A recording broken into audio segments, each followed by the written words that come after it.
les évêques ont sorti une lettre. C'est moi que vous avez eu connaissance. Quelles sont les analyses que vous en faites? Je dirais que nous avions espéré, peut-être comme militante pour la liberté des droits de l'homme et autres, nous avons estimé que cette lettre-là peut-être est arrivée un peu en retard. Cette lettre pastorale est arrivée peut-être un peu en retard, mais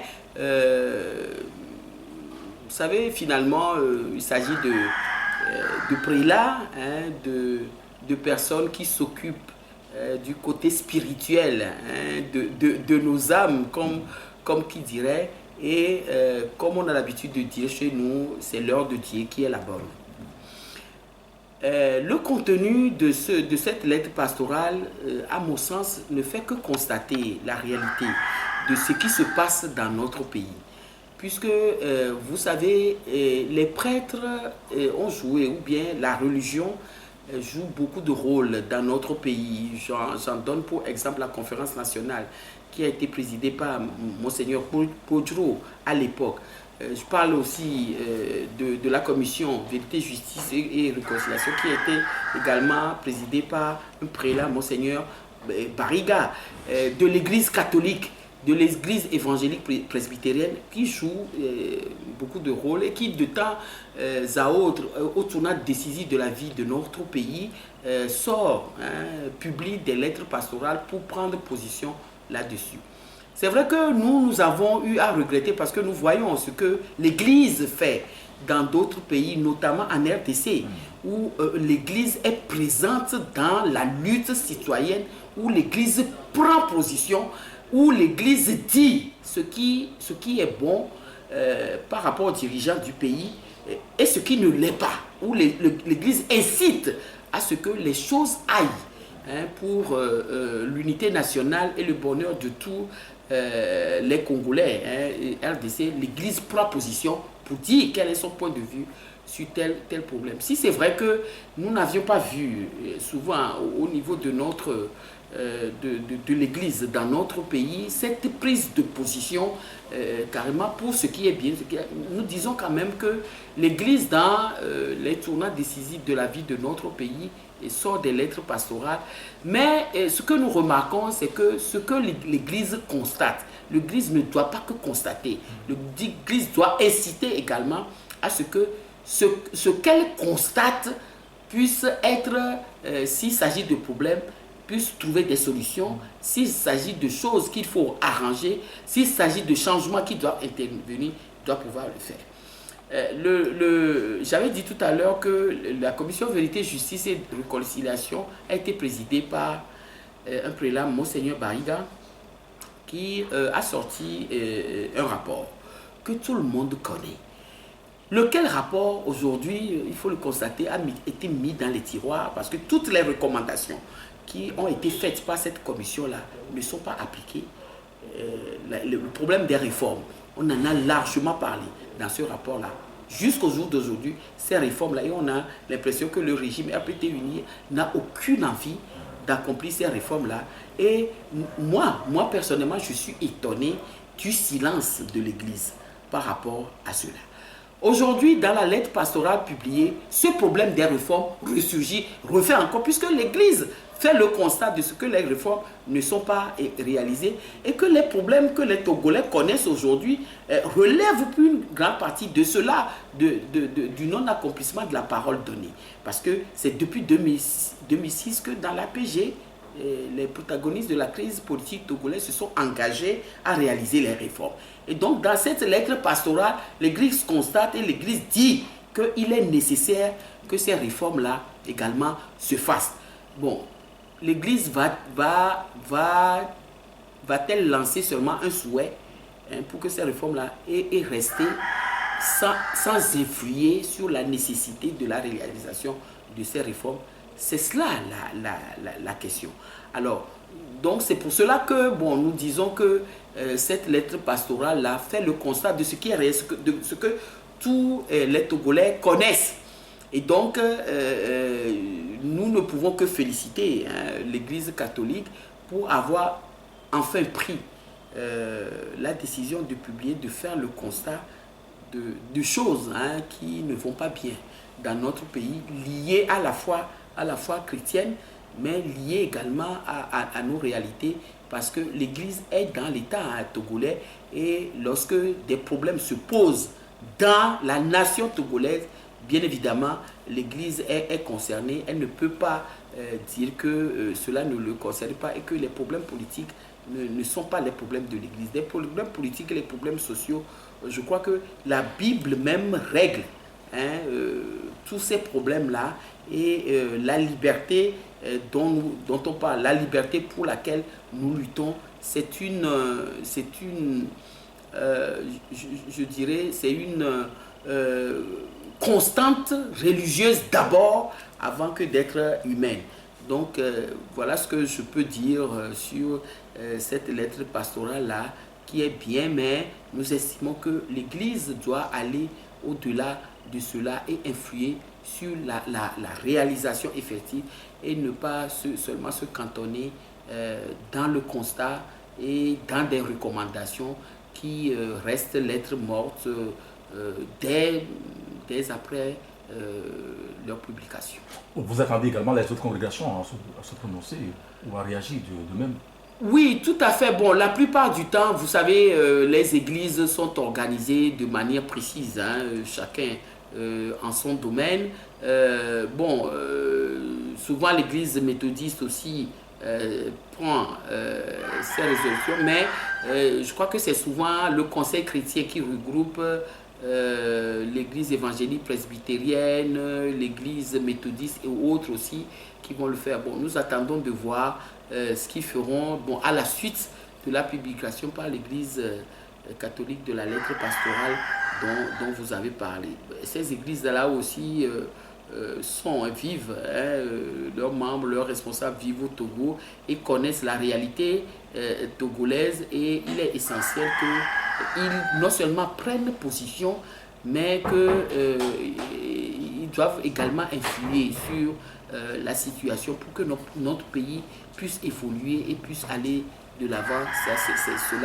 Cela est certain, parce que vous savez, la misère, la souffrance dans lesquelles vivent les Togolais, je dis, ne peuvent plus continuer comme cela, et il est essentiel, tout le monde constate que la vie est de plus en plus dure au Togo, et les Togolais ont de plus en plus de mal à se retrouver dans ce territoire-là qui nous est commun. Il faut évidemment faire quelque chose pour que les choses puissent changer forcément. Voilà, dans ce débat, Monseigneur Philippe Fanouko Podro, l'archevêque émérite de Lomé, fait une proposition au cours de son anniversaire, en demandant qu'une parole en l'hymne national soit changée. Donc, quand nous mourrons, mais dans la dignité, changer, vivons ou vainquons et vivons dans la dignité. Quelle analyse faites-vous? Bon, je crois, Monseigneur Podro, que je connais bien, que j'admire beaucoup, je crois qu'il est dans son élément. En faisant une telle proposition, il faut savoir, c'est un prélat, et dans la foi, on prône le vivre ensemble, dans la paix et autres et tout. Mais je crois que dans notre pays, il ne faut pas que nous nous cachions les vérités. Ce n'est pas parce qu'on aura changé une phrase dans notre hymne national qu'on aura changé, peut-être, parce qu'il a parlé du monument de l'indépendance aussi, oui, qu'on aura changé cette histoire de flamme-là, qu'on aurait peut-être mis une autre stèle à côté pour que la flamme soit allumée là-dedans, et que ça ne soit pas la femme qui l'allume, que le régime RPT uni changerait de comportement. Ça, c'est la réalité. Et puis ensuite, il faut dire que ce n'est que dans notre pays que les grands symboles qui aujourd'hui sont là pour constater les luttes qui ont été menées jusqu'à la libération de notre pays, puisqu'il s'agit de l'indépendance. Et ce n'est que dans notre pays que l'on propose de changer les choses. Que moi je sache, un monument, c'est pour ça que ça s'appelle un monument. C'est quelque chose qui est érigé en souvenir d'un moment donné de la vie d'un pays. Et un monument ne se change pas. Un monument ne connaît pas connaît des rénovations pour que ça puisse rester dans la mémoire collective pour les générations futures ce que cela représentait. Mais un monument, on ne peut pas changer un monument, on ne peut pas transformer un monument en autre chose. Je rappelle qu'il y a quelques années, on a voulu déposer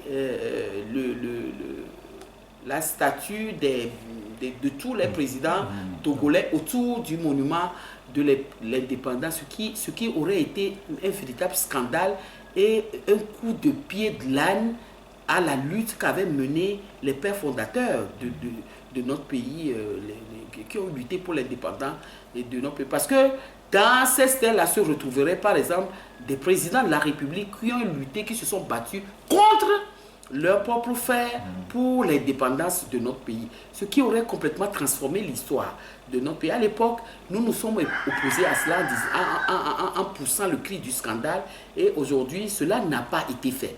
Alors, que Monseigneur Kodjo propose aujourd'hui que l'on rechange encore ce monument, moi je dis que c'est quelque chose que, enfin, c'est mon point de vue personnel, ne saurait se faire parce qu'un monument n'est pas quelque chose que l'on peut changer.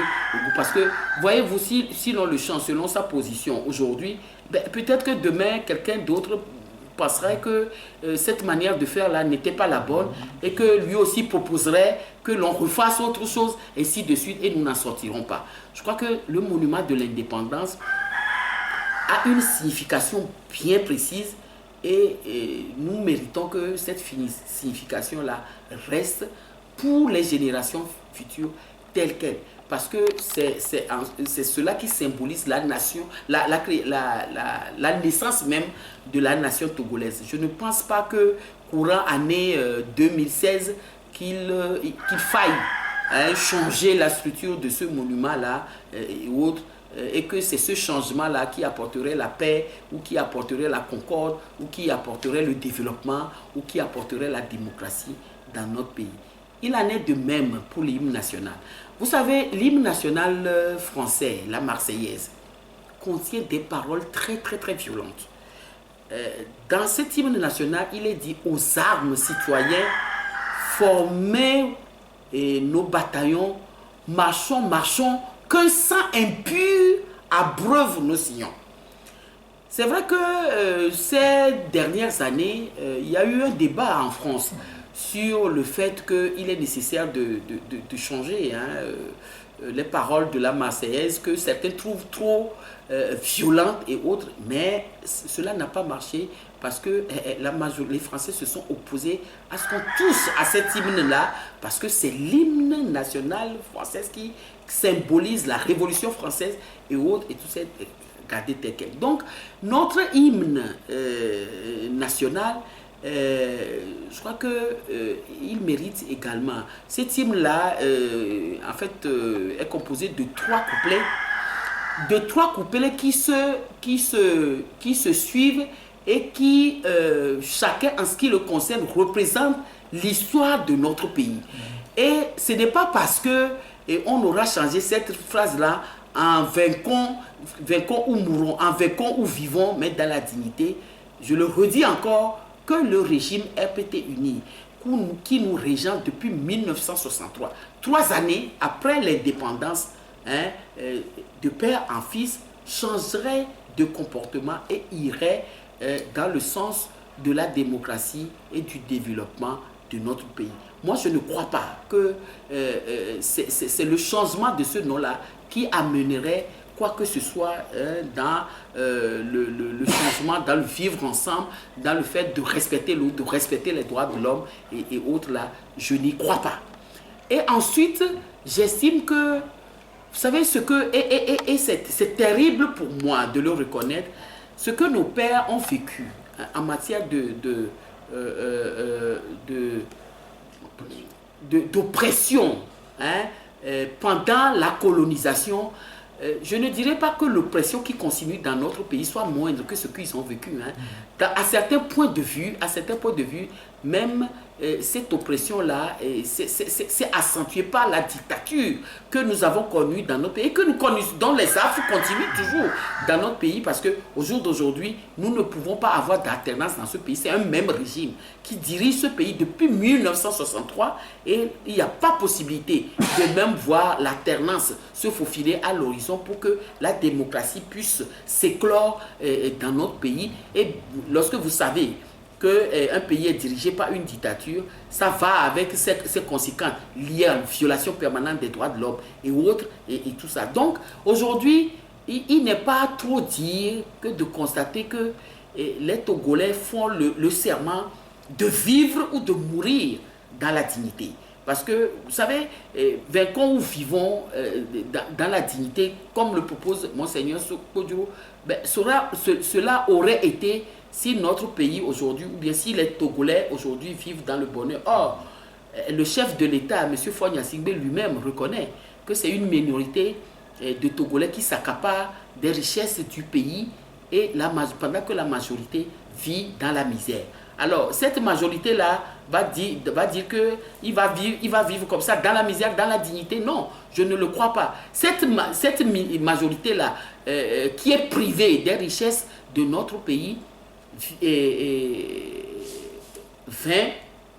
va faire la lutte, mais lorsque les choses ne changent pas, cette majorité-là va mourir.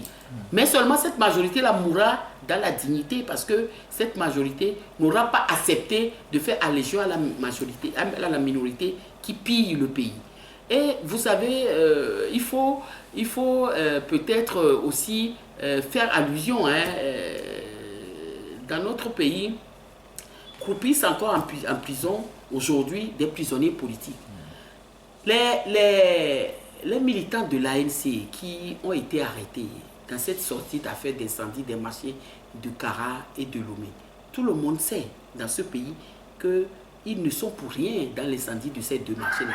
Pourtant, ça fait plus de 3 ans et demi qu'ils sont à prison dans l'indifférence totale des autorités de notre pays. Alors, pour ces gens-là aussi, on va dire que nous allons vivre dans notre pays dans la dignité. Non. Etienne Yakanou, qui fait partie de ces personnes-là qui ont été arrêtées, Etienne Yakanou est mort de palu parce qu'on a refusé, alors qu'il était entre les mains, détenu à la gendarmerie, entre les mains du pouvoir, des autorités de nos pays, puisqu'il a été arrêté dans cette affaire-là et que la responsabilité de sa survie était entre les mains de ceux qui le détenaient. Il était tombé malade de palu. Pour refus de soins, Etienne Yakanou est mort. Alors, va-t-on dire que Etienne Yakanou a vécu dans la dignité? Non, nous ne le croyons pas. Nous disons que nous avons vaincu le colon, mais aujourd'hui, nous sommes devant une autre situation. Ce n'est plus le colon aujourd'hui, mais c'est une autre forme d'oppression qui est infligée par des Togolais contre leur propre frère togolais. Et donc, dans ce cas-là, nous ne pouvons pas dire que nous vivons tous, et que nous devons vaincre et vivre dans la dignité. Il y a des Togolais qui sont là et qui c'est vrai, ont vaincu, mais continuent à vivre dans la misère. Et donc, vivons peut-être et mourrons aussi, mais mourrons dans la dignité. Et donc, nous estimons que Monseigneur Kodjo, bon, il est dans son rôle de prélat lorsqu'il propose et autres, mais bon, il est, je crois, pas tout à fait au point de croire que lorsqu'on aura changé notre hymne, lorsqu'on aura fait des travaux de réaménagement du monument de l'indépendance, le régime qui nous régente et tout ça là va changer de comportement et que les Togolais vivront ensemble et tout ça. Nous ne le croyons pas. Nous disons que pour l'histoire de notre pays, le monument de l'indépendance et notre hymne national méritent de rester tel quel. Maître Isabelle Abendabi, merci à vous. Merci.